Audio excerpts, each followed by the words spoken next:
Welcome back to Hustle Footy. It's your boy Ray, and alongside me is Gio. What's good, guys? And welcome back, Mac. Good evening. And on today's podcast, we will be previewing match day 23 of the Premier League. Before we get into it, don't forget to follow us on our social media, both on Twitter and Instagram. Our handle is at house_of_footy. Also, don't forget to rate, review, and subscribe to us. We are now on both Spotify and YouTube. And lastly, feel free to get in touch with us via email as well. We love hearing from you guys, and we want you guys getting involved. Our email is houseoffooty@hotmail.com. But let's get straight into it. There was actually a midweek game, so we'll quickly touch on that. Man U drew Leeds 2-2 at Old Trafford. Gio, give us some of your thoughts on that game. A good fight from the boys, but it just really shows how important Christian Eriksen, but more importantly, Casemiro was missing from that midfield.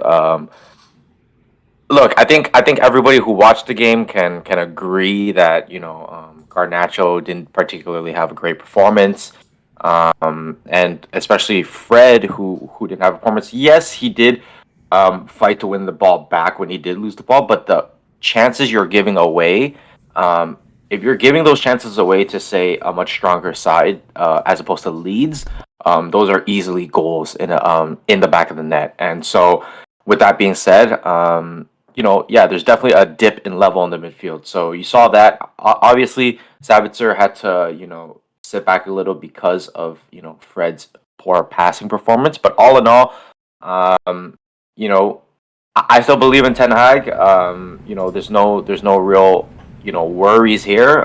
He made a good couple of subs that really sparked the team again. Particularly Jadon Sancho. We saw him taking players on. Like I said before to you guys, Luke Shaw was making great overlap runs for him. In particular, Rashford was also making great overlapping runs for him as well. All in all, good fight back. There's many chances where United could have even taken the lead 3-2 and gone on to win the game. In particular, the Varane header. Just good fight. So you like to see it in terms of them not giving up, and we have the spark on the bench and the depth on the bench to really make a difference if need be. Yeah, I mean, overall, it was a great comeback to really being 2-0 down at home to a Leeds team who recently actually just let go of their manager. I think their caretaker manager, Michael Skubala, was taking over for that game. And you can see that even though Jesse Marsh was gone, the game plan very much from the start was high pressing this Man U team. And that's how Wilfred Nyonto got his first goal. Very well taken. And you can see sort of that even though they have a new different manager, the game plan and the type of players that they have really fit that game plan, Mac. And so it was a great start for them, similar to how Everton have a new sort of manager. They have a new approach and it feels fresh. And so I think that really played into the hands of Leeds. But what do you think about Man U dropping points at this in this manner, even though they have had a sort of upward trajectory? Do you think there's any concern at all? What are your thoughts? Well, it's tough because you can. I don't mean to throw cold water on Gio's excitement. I guess in regards to the performance and the comeback, it's phenomenal. But I'm caught in the middle. It's like, do they drop points or they have won a point considering their poor start to both the first and second half, letting it go in the first minute of the first half and 3 minutes into the second half. But it's tough because you can, depending on what your preference is if you take a step back, you can have either argument, right? I think if you're going into the game though, a new manager coming in, playing at home against a Leeds team, which is in a relegation battle, you would expect to kind of claim all 3 points. But that's not how it always is, and there's always kind of that new manager bump. Arsenal very recently experienced that against Everton, where you kind of get that bump of energy of like, oh, we're now just fighting for our job because we have potential to kind of show up for this manager and secure a place here. Everybody's really on notice for the team. And Leeds have definitely been aggressive in the transfer market just recently, and are still ones to let go of their manager, who kind of carried them through that initial part and was on board for them to bring all the signings in. So it really makes everyone feel on notice and definitely gets them in a position to be fired up. From the Manchester United perspective, I think the key takeaway is, as Gio highlighted, probably the midfield. That is very, very important for them going forward because their next couple games, next fixtures, they're not the heaviest in terms of the most challenging. So this might be if they were to experience a red card in the midfield from Casemiro, they have Eriksen out for some time. This might be the best time. But at the same time, you could argue those two have probably been, other than Rashford, their most invaluable players, where they do need them to perform to be very, very well because the linkage play between the defense and the attackers is absolutely vital for that team, and it's quite thin. Even though Sabitzer, new signing, I didn't watch much of him in this game. From what I recall, is a decent player. I don't think his natural ability is to work on transitioning the ball to be that deep lying playmaker. So it'll be interesting to see how they adjust because I think they still have one more game without Casemiro. And funny enough, they're facing Leeds again. It's very weird in terms of the basketball. It feels like a basketball home and home. It's a little weird that way, but it's nice. It's unusual in the Premier League because it's normally so far spread out. But it's interesting to see how they adjust in a quick turnaround again without Casemiro of what they can be able to do going forward. So overall for Manchester United, I would argue a 0.1 considering the position, but I feel like even though they are now going away and playing away, they should be able to get all 3 points here going forward. Funny. Now they're obviously traveling to Leeds, both Manchester United and Leeds United. Do you think they split the costs and just travel together? Just 'cause, it makes sense. just imagine like last year's, I think it was Chelsea in terms of their financial position. They would have 100. Hey guys, come on. It's okay. It's okay. Please help us out here. Just on the side of the road with a thumb up. Oh, facts. But yeah, we're gonna touch a little more on Leeds, but for Man U, Gio, we just wanted to take a look a little more into sort of which players we're looking for. Like Mac mentioned, the likes of Casemiro and Eriksen are gonna be missing. Rashford got his goal as he usually does now with his run of form, but are there other players, Gio, that you might be looking out for that need to elevate their form for them to continue to push for that top 4 position? Obviously, it was notable that Aaron Wan-Bissaka was left off the starting 11. Diogo Dalot played. I don't think he was horrible, but obviously with the security that you get from Wan-Bissaka, it was a glaring miss, I think. What do you think, Gio? Yeah, no. To touch on that Dalot Wan-Bissaka situation, I think it's sort of like a double-edged sword. Put it for lack of a better term. One, you get great defense from Aaron Wan-Bissaka, but you drop off in that offensive threat in terms of getting balls into the box. And Dalot, although sometimes he likes to blast his crosses across the pitch, he's more capable of doing so. But you do lose that sort of that defensive ability. So, I think at the end of the day, it was It's hard to say that it was the right choice, but in terms of how they came back, scoring on a header, getting chances through balls crossed in, I think the right person for that job was Dalot. But who's to say if they started Aaron Wan-Bissaka, they would have never been 2-0 down to begin with because, both those goals ended up coming from Dalot's side. So yeah, no, it's kind of like a double-edged sword, but if you're a man, because of how sports is nowadays, it's very matchup based. So depending on the team, is really going to be down to who starts. And that day it was Dalot. So maybe next time they'll try with Aaron Wan-Bissaka and see if they can get all 3 points instead. But to your question about who needs to really step up in terms of them making this push. For lack of better, it really has to be Fred, it has to be him limiting his mistakes, and he needs to understand that without Eriksen for a long period of time, he's going to be leaned on heavily. If he wants to fight for a spot, he's going to fight with Sabitzer for it, and Casemiro is not gone for a long term like Eriksen is, so he's going to be back sooner rather than later, and if he can play well with Casemiro, then then all power to them, because Erik ten Hag did mention they are a duo in the Brazil national team. So if he can beat out players to play in that midfield in the Brazil national team, there's no reason why he shouldn't be playing in the Prem as well. So if he can limit his mistakes, follow suit of Casemiro, then I think he can have a great rest of the season. I love that you actually brought that up, that he's actually one of the, you could say potentially one of the first 11 on that Brazilian team, but obviously Leeds came and approached this game in a different way that many national teams would approach facing Brazil. And one of the things that I saw on Twitter, one of the posts I saw is Fred is not a horrible footballer, but he was severely exposed because of his inability to play out of pressure.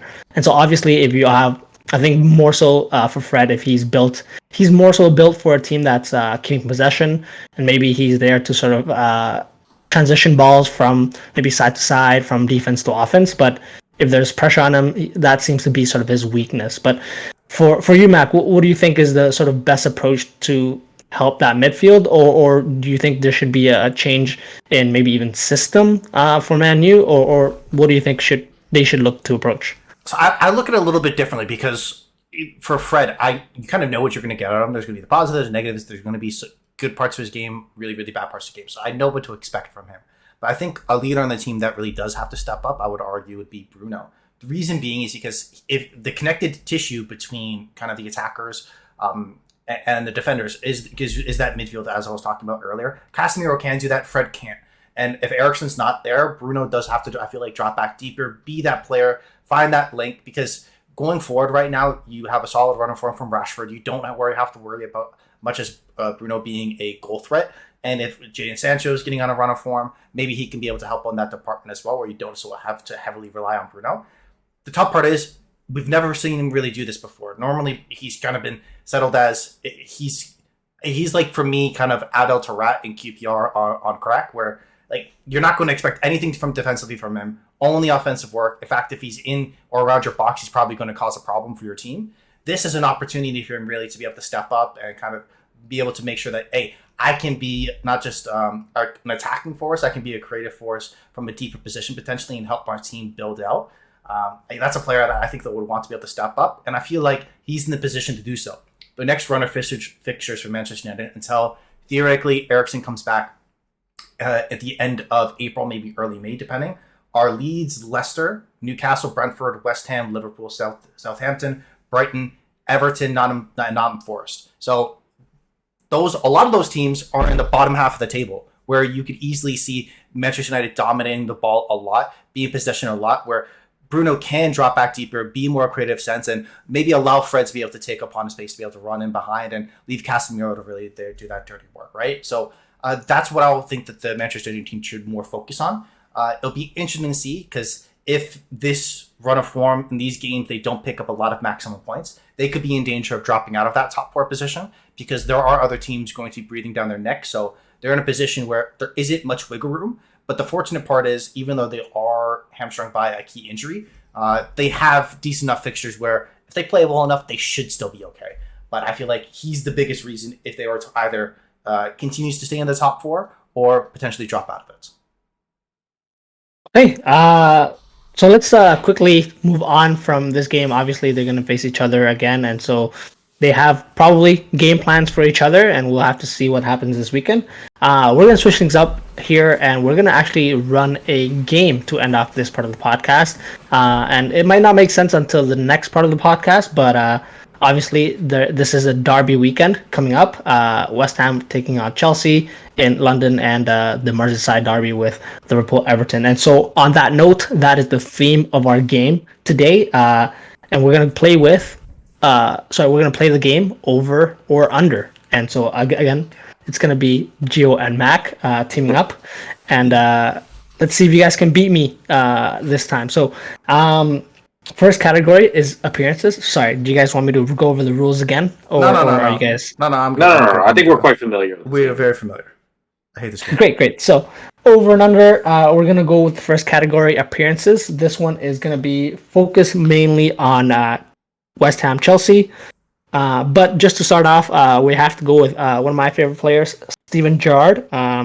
He has 749 club appearances, and that's including Liverpool, LA Galaxy, and that is, I think, everything. Those are all the teams that he's played for. So 749 appearances throughout his career. Next player is Declan Rice. Does he have more or fewer than 749 appearances? Fewer next. Let's go. Fewer It next. has to be fewer. Great, thank you. So that's correct. The next player we're gonna go for How many is, appearances does he have? Sorry, Sorry, you're right. 255 appearances. The next player we're gonna go for is Eden Hazard. How many club appearances does he have in his whole career? Does he have more than 255 appearances? Yes. Should be my question. Sorry. Yes. Yes, he Yes. does. All right. That is correct. Eden Hazard has 620 Oh, okay. appearances I was about to say you were 200. God damn. Okay, I'm sorry. at the time of recording. Next player is Mark Noble, West Ham legend. Does he have more or fewer than 620 appearances in his whole club career? So this is the first difficult one, Gio. Sorry, what's the number again? 620. 620. So, because Mark Noble is ancient, we can confirm this.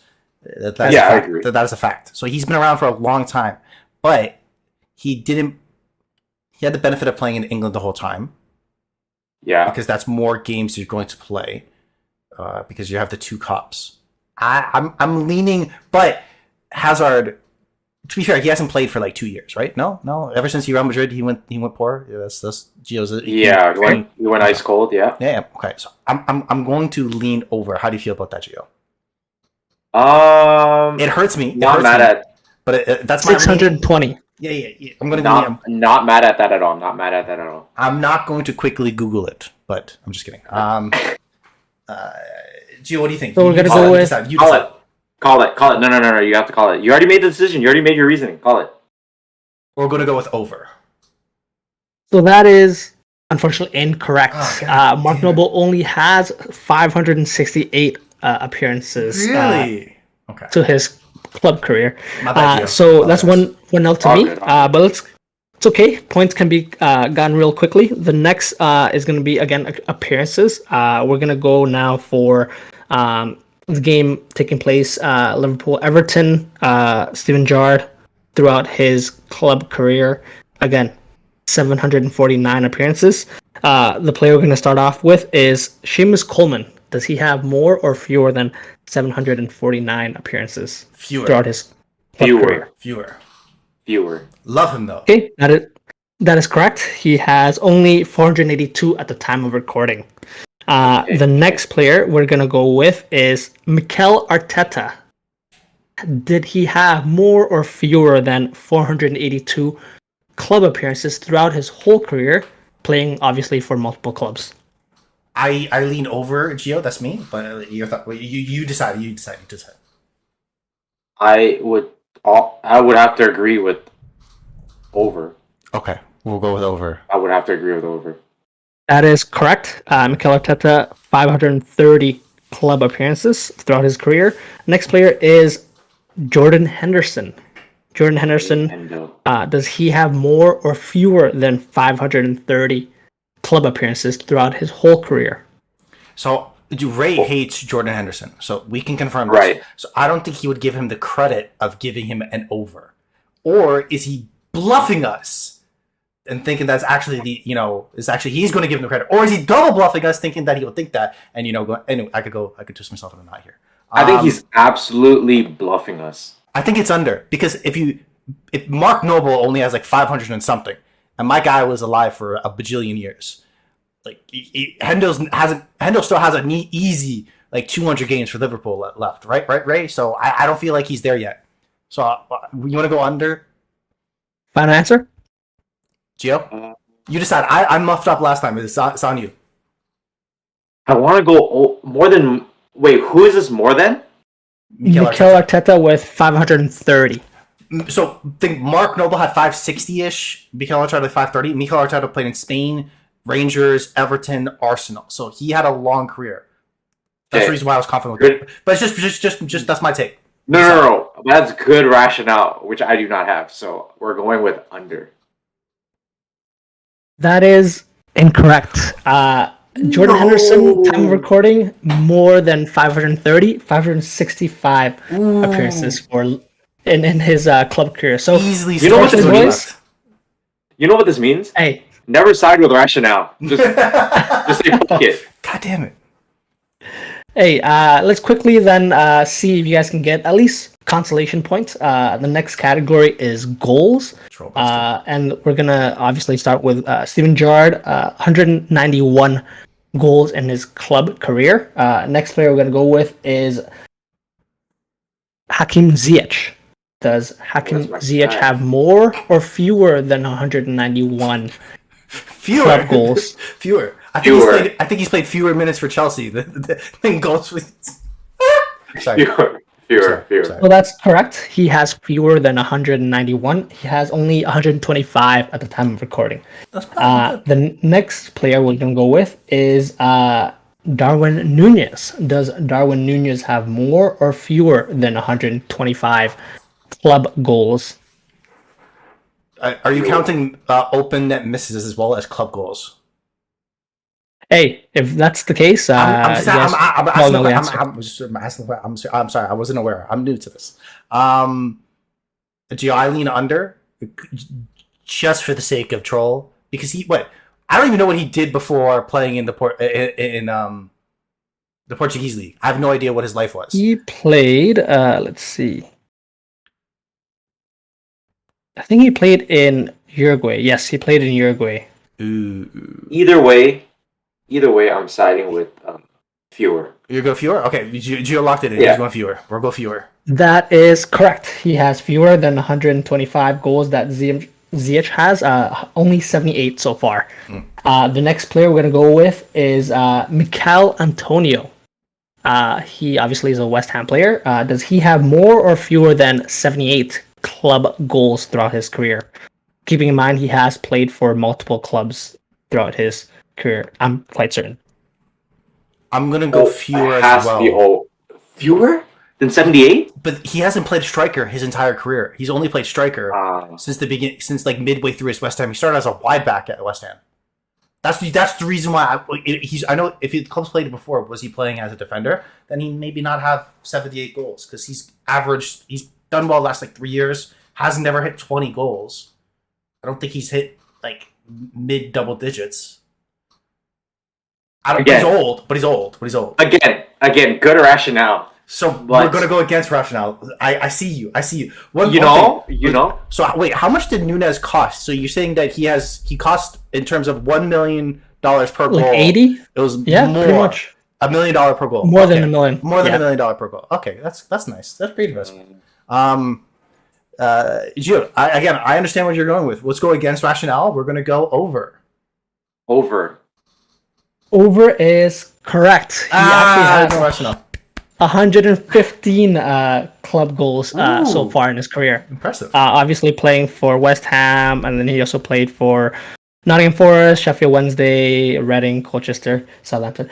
Next player is Dominic Calvert-Lewin. Does he have more or fewer than 115 club goals in his career? We're going to go fewer. I want to say fewer. That is correct. He only has 71 career goals in his in his club career to date. What a noob. So that is correct. The next player we're going to go with is Roberto Firmino. Does he have more or fewer than 71 club goals in his career? You gotta respect him. Go more. I'm gonna go more. Gio, what do you think? Over. Yeah. The no lookers count as double, so facts.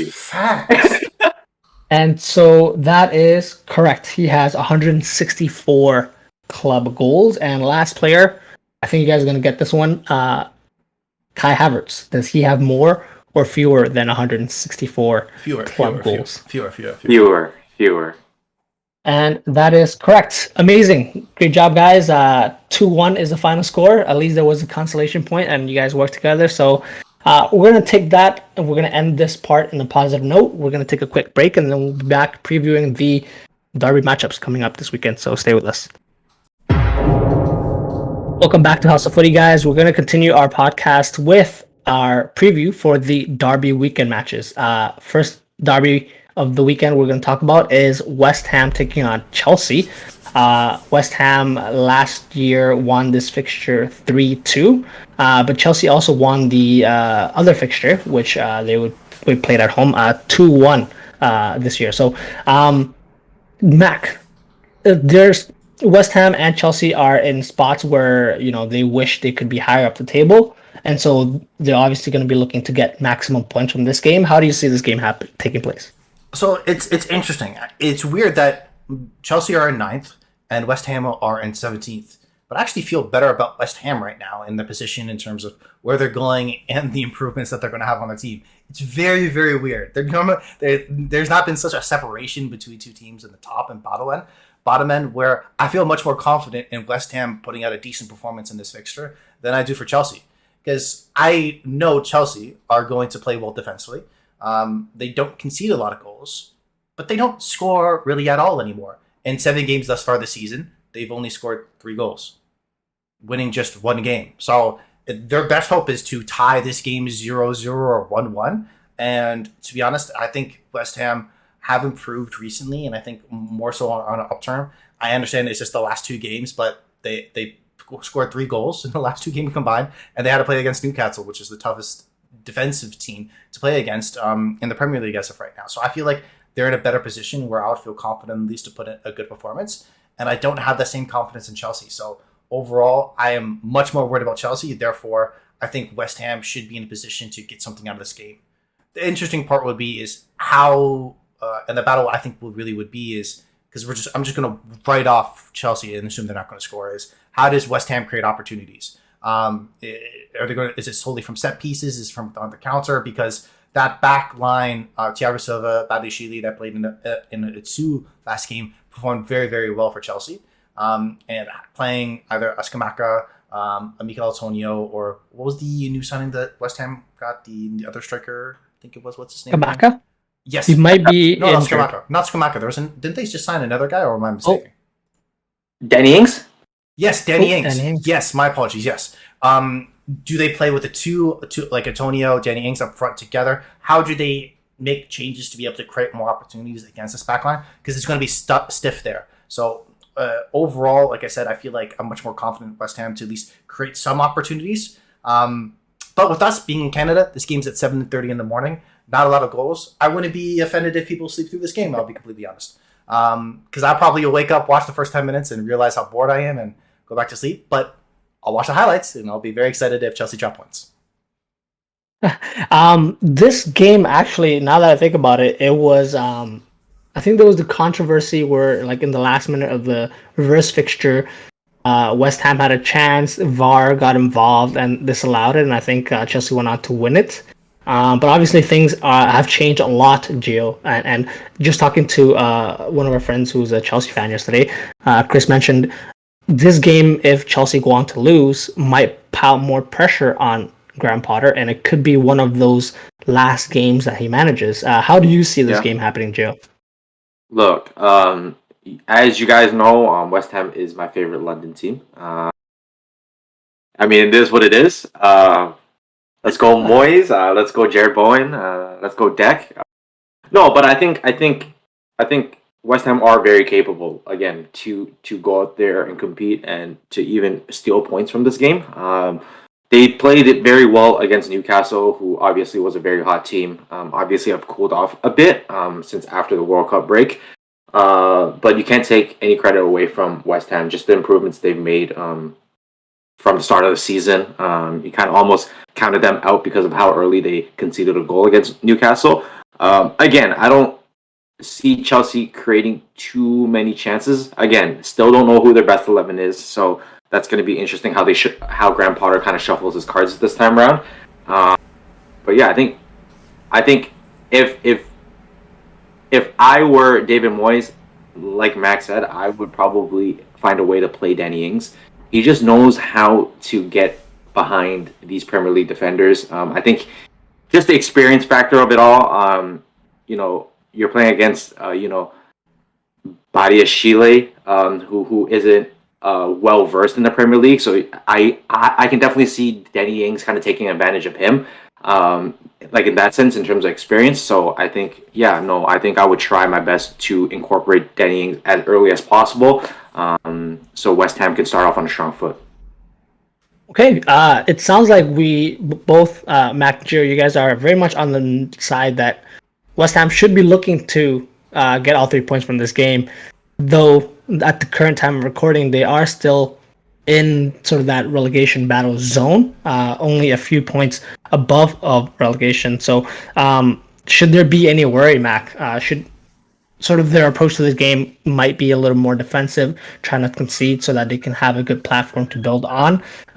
You guys did mention, obviously, you guys don't expect Chelsea to have too much. They're still getting a lot of players embedded, but is this them playing at home is causing a little bit of pressure for them to perform and sort of get the win so that they can now move themselves higher up the table? Should they be cautious, Mac? What do you think? So obviously, if you're a West Ham fan, if you're a Hammer fan, you want your team to come out and win a kind of derby matchup. But I think you'll understand the situation you're in, because the 1 point for West Ham means a lot more than trying to push out for a win and be in a position to drop points. Whereas Chelsea, I feel more so, even if they do drop any points, it's going to be looked at very negatively. So I think a lot more pressure is on Chelsea. To be able to create more, to be able to be a more offensive team, even though they are playing away, which I think would actually benefit West Ham in a lot of ways. So even though I think that West Ham would be, if I had to be betting odds, I would bet on West Ham. But I think this game will probably finish up as a tie, but be looked at as a positive result, and again, more forward momentum for this West Ham team. I think that'll be the biggest difference. Whereas that just further heaps pressure onto Chelsea. So that's more how I see it. Because this game individually is not going to decide if they stay up or stay down.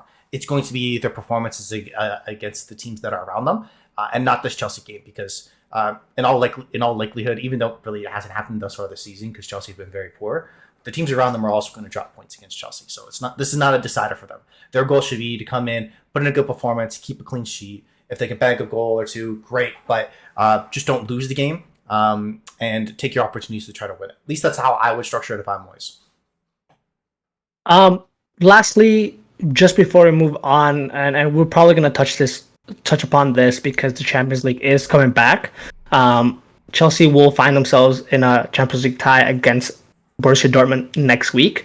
Dortmund are actually still sort of trying to compete for that Bundesliga, and so they should be trying to field a strong team in their match this weekend. But do you think, Gio, there should be any concern about rotation for Chelsea at this point, or should they still just be focusing on getting the highest position in the league as possible at this point?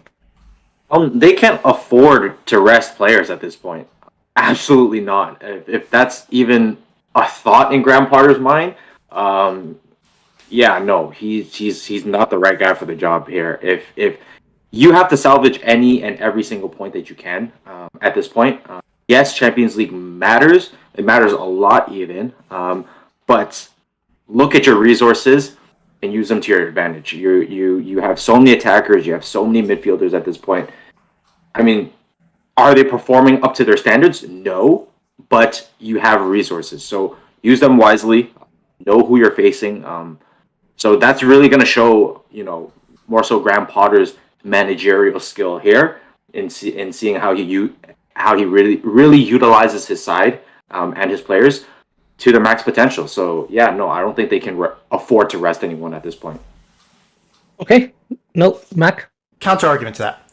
Let's just assume. Do any of us actually think they're going to make the top four? No. Their only chance of making Champions League is potentially to win it. So do they just go all in? Because that's my question, because it's getting to the point where that might be their only way to get back up into it. I know, Gio, you may not want to hear that, because if Manchester United finish fourth and Chelsea win the Champions League, then is it not that the fourth place gets kicked out and it's only the top three that make it, because only 4 teams can make it from a league? I think so. So I don't want that either, but I'm just throwing that out there. Is that this, if we're looking at it logically, this is their only chance. And even though you would want to build a system, try to have momentum, play well, blah blah blah blah blah, but down to the bare numbers, the money to be in the Champions League is everything. They're not going to make it through the Premier League being in the top 4. That's the only shot.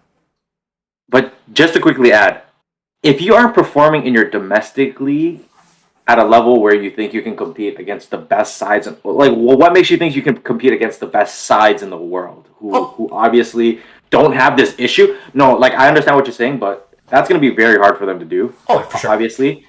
But again, if they do, like we've seen teams make miracle runs as they did, the year they won it. Quite arguably that was a miracle run for them, and look where they're at now. So yeah, no, it's very possible that they can do that. But again, it's not a good look on Todd Bowley. One, it's not a great look on Graham Potter. Two, if they just start, sort of throwing points away here and there in the league, as they don't have many to begin with. Fascinating question, Mac. I love it, but I think we're going to touch on it more so next week as well, seeing how this result plays out. And on that note, talking about a team that should be challenging for top four, but may also find themselves going through to the Champions League as the only option by winning it. Liverpool are taking on Everton this weekend, and so obviously it's a big game regardless of where they are in the table. But currently, time of recording, Liverpool are 10th and Everton are 18th. Now, just looking at it from this point of view, you would expect Liverpool to be favorites, given also sort of the quality in their team. But Everton just come off that game against Arsenal, putting in a great performance at home. They have a new manager who will play to their strengths and hopefully get the best out of the players that they still got, given that now they've lost players such as Anthony Gordon, who in the reverse fixture was quite important, even though it finished 0-0. Everton had a lot of chances to win that game. So, Gio, question is, does Liverpool see themselves as favorite? Does Everton have a chance? How do you think this game will play out? So I like to start off by saying, how you and Chris were talking about how, that could be a game where it could be Graham Potter's last game. Ooh, let's hear it. I would believe that if Everton were to win, there could be much talk that it could be Jurgen Klopp's last game.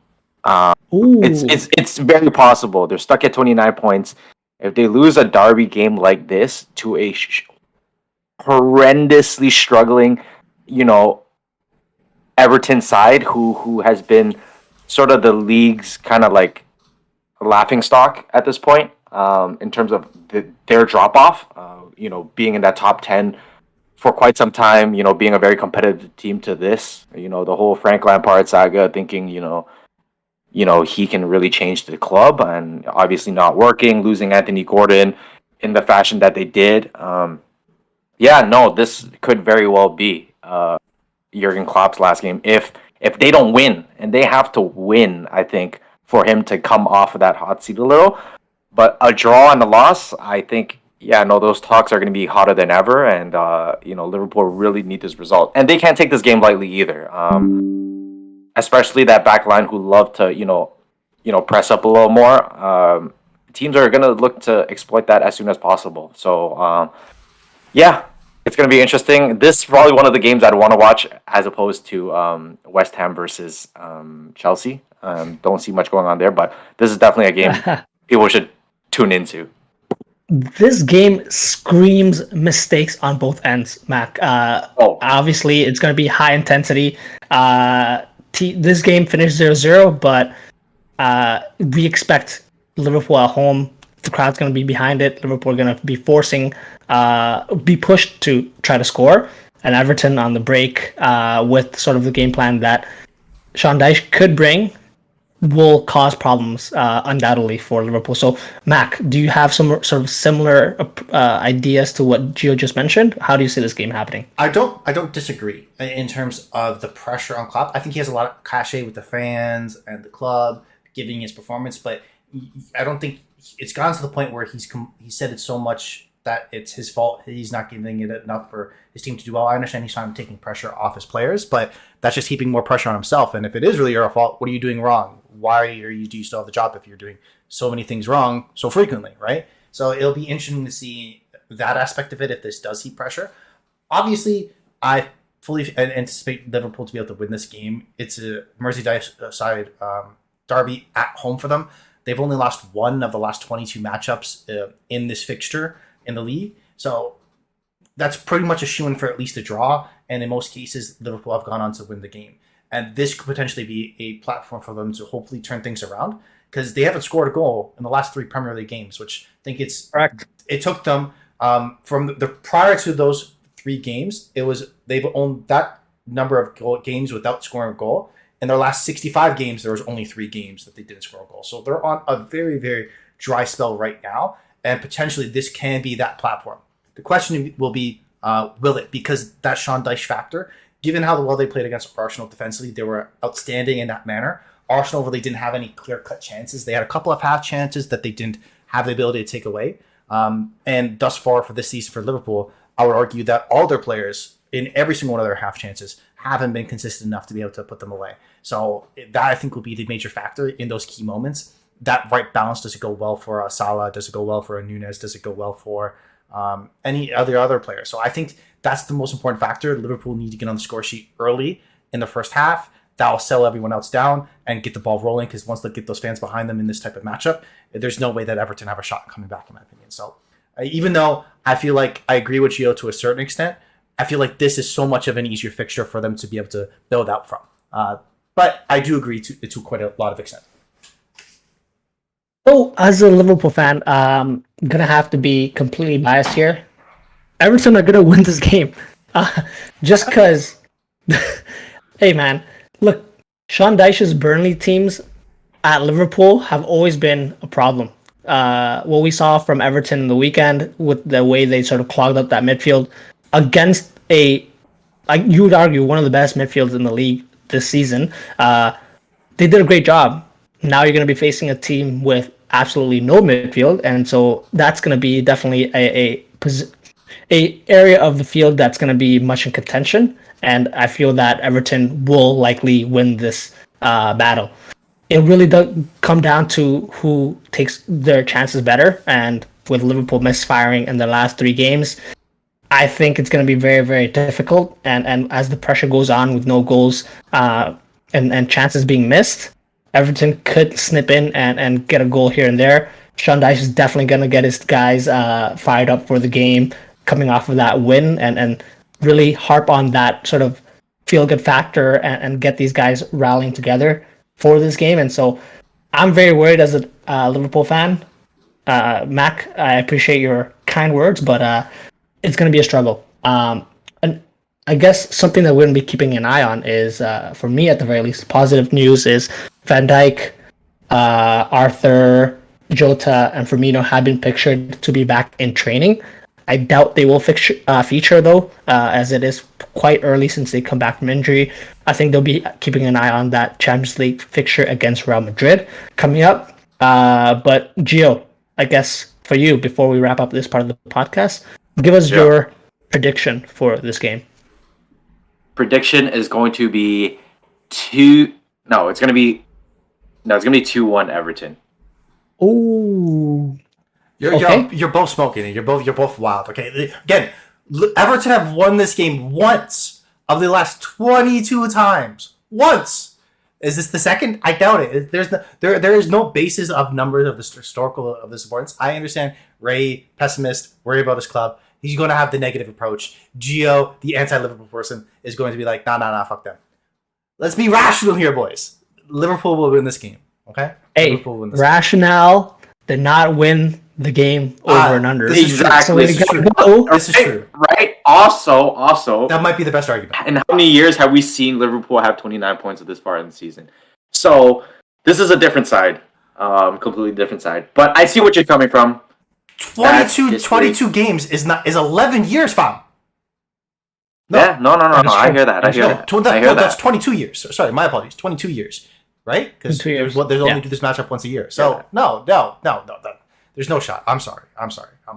If they lose, I'll apologize. Sorry, if Liverpool lose, I will apologize, because that it's not happening. The worst case is the draw. Worst case is the draw. Don't worry. On camera. I'll apologize. Sean Dyche, the GOAT, should have been Arsenal manager, England manager, every manager that I've ever wanted. Okay, I'll say that. No problem. I got you. All right, guys. On that note, please remember to tune in next week for our reactions to this game. We're going to take one last break here, guys, and then we'll be back just touching on the relegation teams in this league, this year's league. So stay with us. Welcome back to House of Footy, guys. We're going to finish off the podcast with our relegation recap. Mac kindly put it here. Of the bottom 5 teams, none of them are facing each other this weekend. If you include the bottom 9 teams, then there's only one matchup where some of those teams are facing each other, which is Wolves against Southampton. This sets up a potential for an underdog to gain some valuable points at this point in the season and really gain some important ground to make themselves higher in the table. The distance right now between relegation and 12th is 6 points, which is quite crazy if you think about it. 2 wins gets you from relegation to 12th. So at this point, I think it's fair for us to take a look at the teams that we picked to be relegated. Mac, you picked Nottingham Forest, Bournemouth, and Leeds. Would you re-pick any of those teams, or would you keep sort of the same 3 that you have? What are your thoughts? So overall, this relegation battle, I think, is even a lot more fascinating than the top of the league, because there is so much kind of variance. There's so much potential for any team to really drop down, considering the amount of points difference between kind of the bottom 9 teams, right? Would I be surprised if any of those teams do get relegated? Yes, maybe 1 or 2. But I think, as I talked about earlier, I would only really be surprised if West Ham relegated. I think if you were to ask me, of those 9 teams that are grouped up, who is my guarantee 100% safe pick? That's them. And then really the conversation starts with the other 8 teams. For me, though, would I change? Yes, I would. I am going to be biased. I want Nottingham Forest to go down because I think it'll be hilarious. Just because they've signed so many players to try to stay up, it'll be hilarious to see how they managed to get rid of all those players that only signed probably Premier League contracts and have that clause, if you go down, I get to leave. That'll be hilarious. I'll thoroughly enjoy that.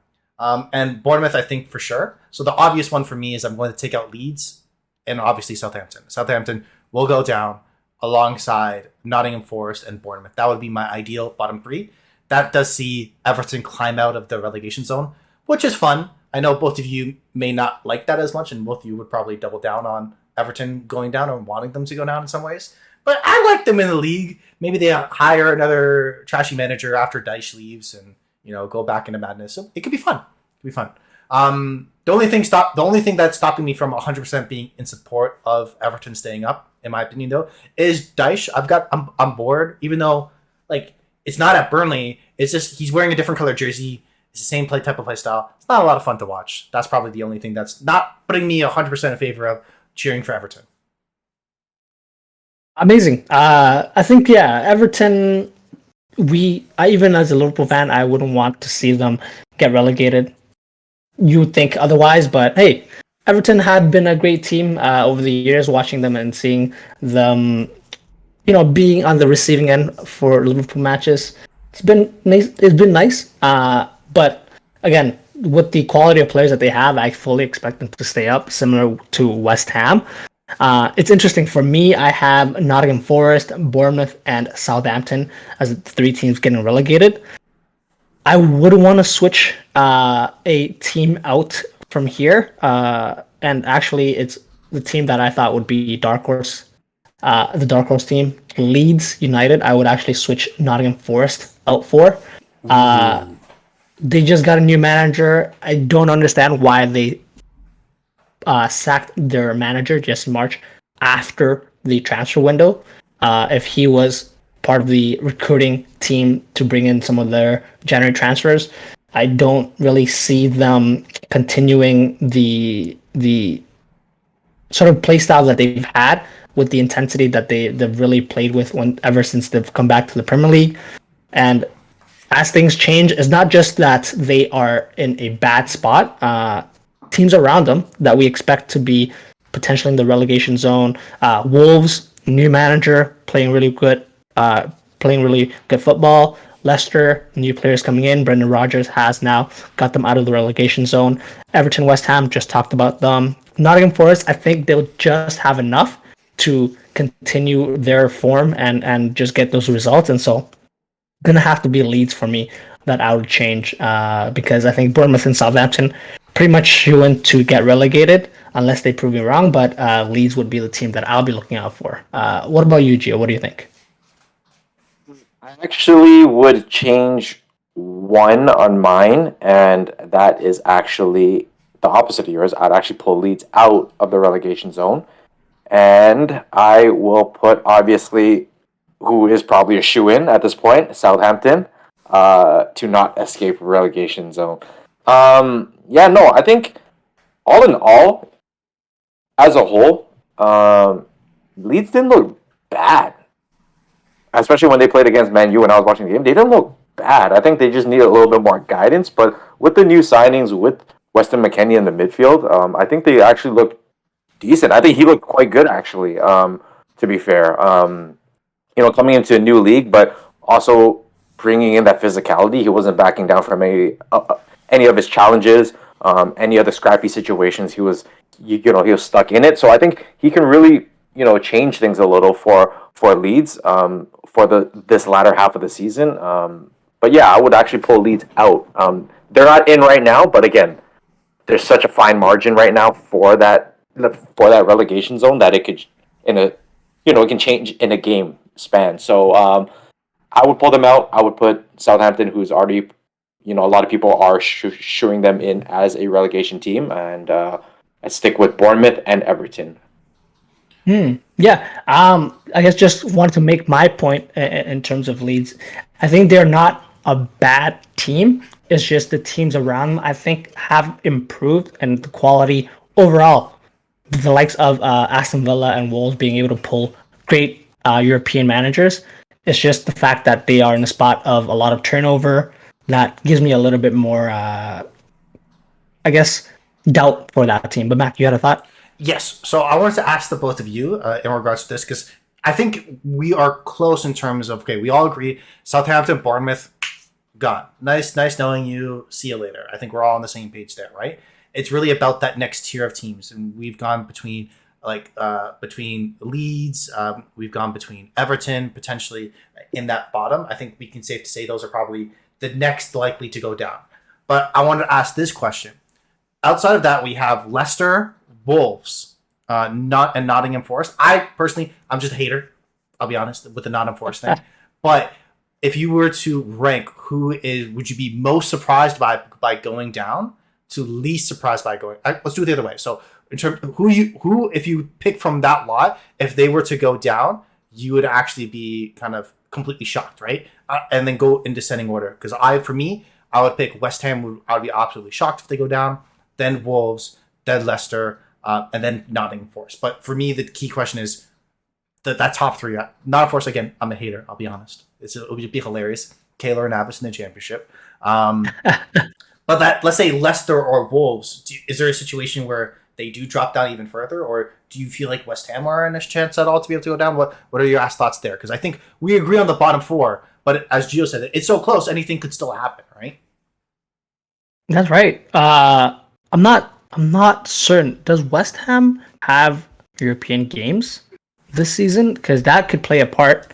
And so if they do sort of find themselves in European competitions, a couple more injuries to key players, and they don't continue to picking up points, they could easily be dragged into that sort of relegation zone scrap. So out of those teams, West Ham, just because they really haven't improved as much as I expected them to, they have brought in a couple signings, which is fun to see, and hopefully will help them. But I think West Ham would be quite interesting to see. Don't expect them to get relegated, but would be a big shock. What about you, Gio? I don't know. I can't see Leicester just solely because of their run of form. They've kind of seemed rejuvenated a little. Iheanacho, obviously getting on the score sheet, James Maddison getting on the score sheet. They just look like a rejuvenated squad. Kind of came at a difficult time as they're already so low in the table. So they would, so they didn't necessarily add at the window or shockingly didn't sell at the window either. Kind of like the Raptors in that situation. I know Mac not too pleased about that. Yeah, can't see them dropping. Actually, cannot see Nottingham Forest dropping either. I would be quite shocked to see Wolves drop. Actually, they've just they found a new form under Julian Lopetegui, which again, getting a European manager like that is huge for the club. So he can really instill what he's learned throughout his managerial career. But yeah, I think the most shocking thing would see Wolves drop, of course, out of all the teams that are kind of in that realm of relegation talk. Okay, well, we'll definitely keep an eye out on those results and bring you back our review on that. So this concludes our podcast for today. If you like what you heard, please like and subscribe to us on our social medias. That's at @house_of_footy. If you have any comments, suggestions, or general banter, feel free to get in touch with us via email as well, houseoffooty@hotmail.com. The next time you hear from us will be Tuesday when we review match week 23 of the Premier League. And on that note, thank you, Gio. No problem, guys. See you soon. Thank you, Mac. Peace out. And thank you guys for listening.